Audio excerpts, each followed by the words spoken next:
After so many months of waiting, we finally got a Pokemon Presents, and all I gotta say is, it's about damn time.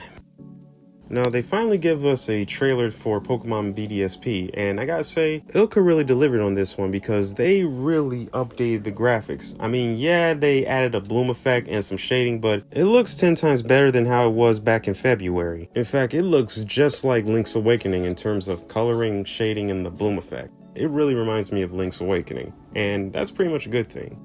Now, aside from just the graphics, the one feature that they actually brought back was Pokemon following you, and it looks pretty awesome, similar to Let's Go Pikachu and Eevee. And another returning feature that they added back was seals, or what's now called Pokeball Stickers, where it adds special effects to when a Pokemon comes out of the Pokeball, which adds a bit of customization to the game.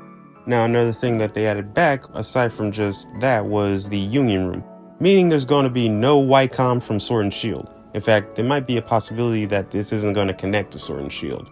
Now, the one feature that they managed to bring in that wasn't in the original was customization, meaning you can customize your skin tone. There's still only 4 shades of skin tones, like seriously, Pokemon Company, you know there are more than 4 types of skin tones, but whatever. And you can even buy different types of clothing in Veilstone City. Now, the other feature that they brought back was the Underground, but they didn't just bring it back, they beefed it up significantly. It's now called the Grand Underground, where you could do the same thing as you did in the original, such as, collect items, mine for items, and even create a secret base. You can now encounter various different Pokemon depending on what terrain you're in. Not to mention, the trailer even shows various different Pokemon that appear in the Platinum Dex, meaning we're going to have the Platinum Dex instead of the Diamond and Pearl Dex. Thank God, because I do not want to keep picking Chimchar whenever I need a fire type, or be stuck with Rapidash. And of course, contests are back, which is a good thing for people who've enjoyed contests. Personally, I never got into them because to me they were kind of boring. But it's pretty good that they added them back in, and it looks like you can actually dance with your Pokemon, like in the original. Overall, based on what was shown in this trailer, I am pretty much now on board with being excited for BDSP. It seems like it's going to be a good game.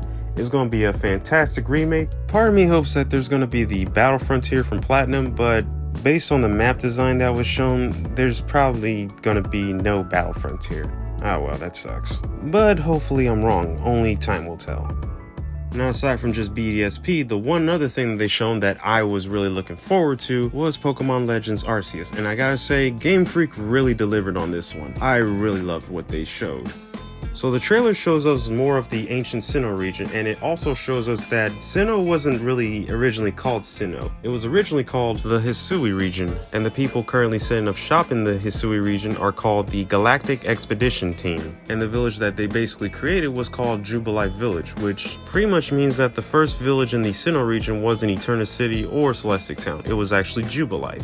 Now, in the trailer, we actually learned that the player character is part of the Survey Corps of the Expedition Team. And we also get to see various different members of the Survey Corps, starting with Professor Lavington, who has traveled the world studying Pokemon ecology, and throughout his travels, he wound up gaining the 3 starters that he will later give to you. And another member that we get introduced to is Captain Cylene, who eerily looks familiar, especially with that blue hair. It's pretty much obvious that she's the ancestor of the Team Galactic leader, Cyrus. Just look at that face. Now, we then get introduced to the leader of the entire expedition team, Commander Komoda, the ancestor of Professor Rowan, which honestly makes sense given Professor Rowan's study of Pokemon, that being Pokemon evolution. Now, the entire mission of the expedition team is to observe Pokemon in their natural habitats and their eating habits, which is where the survey team comes in. And the trailer also shows you that once you leave the main town, you have to set up a base camp. And in this base camp, you also get to craft your own items, including Pokeballs, which pretty much confirms that you get to craft all your items, depending on what materials you've collected in the region. Now, because we're in the past and before Pokemon trainers were a thing, this is the first actual game where the main player gets damaged by Pokemon, and if you take too much damage, you black out, similar to what happens when you lose a Pokemon battle. However, you can heal up at your base camp and whatever Pokemon's in your party. Speaking of which, you can actually lock on the Pokemon when you sneak up on them. Some Pokemon will run away from you when you try to capture them, others will try to battle you, which is why you gotta have Pokemon in your party, obviously. And in order to initiate a battle with a wild Pokemon, you have to send out your Pokemon right next to it, which initiates the battle. And they pretty much added a new feature when it comes to battling Pokemon. Whenever you use moves, you can pick between two different styles, Agile style or Strong style. Agile style makes your attacks faster but weaker. Strong style makes your attacks stronger but slower. This adds another layer of strategy to the game, and it could also add a bit of difficulty to the game, something that was missing in the mainline Pokemon games. Now they also bring back Writable Pokemon, which makes sense because this is before the invention of bikes. And the ride feature could also be similar to the one from Pokemon Let's Go Pikachu and Eevee, where you could ride on Pokemon that are in your party.